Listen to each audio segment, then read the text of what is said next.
الحمدللہ رب العالمین والصلاة والسلام علی رسولہ محمد وعلی آلہ وصحبہ اجمعین اما بعد۔ ایک انسان جب اس کا رویہ اچھا ہوتا ہے، اس کے اخلاق بہتر ہوتے ہیں، تو دنیا اور آخرت کی کامیابی اس کو ضرور ضرور ملتی ہے۔ لیکن ایک شخص سچا ہے، نیک ہے، لیکن زبان میں اس کی کڑواہٹ ہے اور اس کا تعامل لوگوں کے ساتھ اچھا نہیں ہے، تو اس کو ناکامی کا سامنا کرنا پڑتا ہے۔ یہ بات یاد رہے کہ حق بات بولنے کا مطلب یہ نہیں ہوتا ہے کہ انسان کڑوا بن جائے۔ پیارے حبیب صلی اللہ علیہ وسلم سے زیادہ حق بات بولنے والا کوئی دنیا میں نہیں آیا، نہ آئے گا۔ اس کے باوجود آپ صلی اللہ علیہ وسلم دنیا کے اخلاقی اقدار کے اعلیٰ چوٹی پر تھے۔ آپ سے زیادہ با اخلاق دنیا میں کوئی نہیں تھا اور نہ کوئی ہوگا۔ ہمارے سامنے جو حدیث ہے اس میں آپ صلی اللہ علیہ وسلم کس طرح نرم رویہ اختیار کرتے تھے اور اخلاق کا وہ پہلو، وہ اعلیٰ پہلو پیش کرتے تھے، اس کی ایک جھلک ہمارے سامنے جو روایت ہے اس میں موجود ہے۔ بخاری اور مسلم کی روایت ہے، ابو ہریرہ رضی اللہ عنہ فرماتے ہیں بال اعرابی فی المسجد، ایک آدمی آیا، دیہاتی آدمی، مسجد میں پیشاب کرنے لگا۔ فقام الناس الیہ لیقعوا علیہ، لوگ اٹھ کھڑے ہوئے تاکہ اس کے اوپر پل پڑے، یعنی کچھ لوگ زبان سے اس کو روکنے لگے، کچھ لوگ مارنے کے لیے دوڑے، اس طرح مختلف لوگ ہو گئے۔ آپ صلی اللہ علیہ وسلم نے فرمایا دعوہ، اس کو چھوڑ دو۔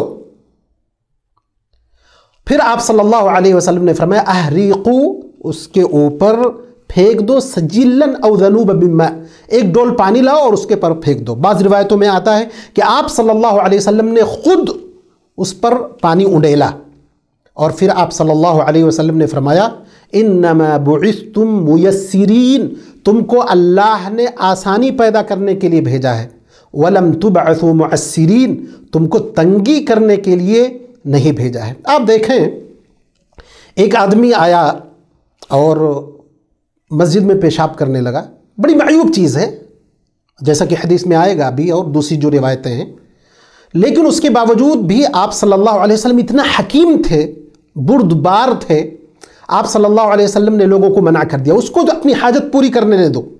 کیوں؟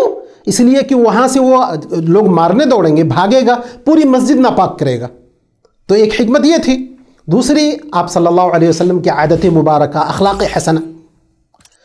تو دوسری جو بخاری کی روایت ہے اس میں یہ ہے کہ آپ صلی اللہ علیہ وسلم نے اس سے فرمایا، تعلیم دیکھیے، ایک آدمی جب لا علم ہوتا ہے تو اس کے ساتھ کس طرح نرم رویہ اختیار کر کے اس کو علم دینا چاہیے، یہ آپ صلی اللہ علیہ وسلم سے سیکھیں۔ آپ نے فرمایا ان هذه المساجد، یہ مسجدیں لیس للبول ولا للقدر، پیشاب کرنے کے لیے اور گندگی پھیلانے کے لیے نہیں ہے۔ کس لیے ہے؟ انما هي للذکر وقراءة القرآن والصلاة، یہ پاک جگہ ہے، ذکر و اذکار کے لیے ہے، قرآن کی تلاوت کے لیے، نماز کے لیے ہے۔ صحابی بیان کرتے ہیں نماز کا وقت ہو گیا، پھر سب لوگ نماز پڑھنے لگے، یہ آدمی کیا دعا کر رہا ہے؟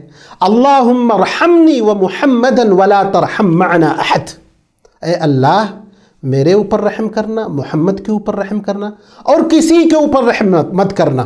آپ صلی اللہ علیہ وسلم سنے، مسکرا دیا اور کہا انما حجرت واسعہ، کہ تم نے تو اللہ کی جو رحمت اتنا وسیع اور کشادہ ہے اس کو تم نے بڑا تنگ کر دیا، یعنی یہ کہا کہ میرے اوپر اور محمد صلی اللہ علیہ وسلم کے اوپر صرف رحم فرما۔ آپ دیکھیں یہ اخلاق ہے اور یہ تعلیم ہے۔